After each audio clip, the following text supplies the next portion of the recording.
呢度幾張都相當大嘅叫做大中堂嘅畫咧，係我嘅收藏品。咁呢幾張畫都有幾百年嘅歷史，係清朝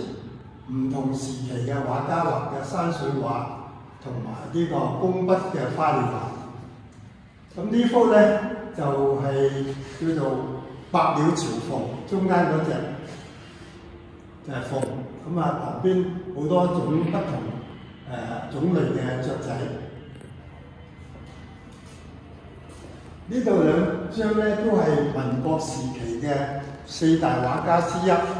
畫嘅傳統嘅文人中國畫，即係純粹水墨畫，亦都係比較純藝術性啲嘅畫。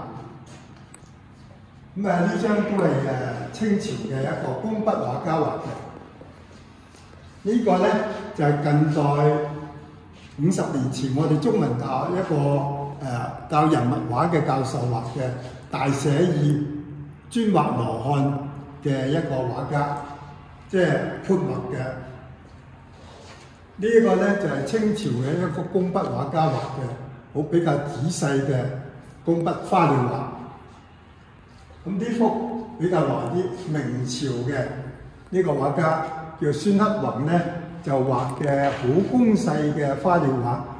而上邊咧就有3個明朝嘅當時嘅名人名家幫佢哋題字。咁其中一個最出名嘅咧就黃鐸，係明代最出名嘅一個書法家。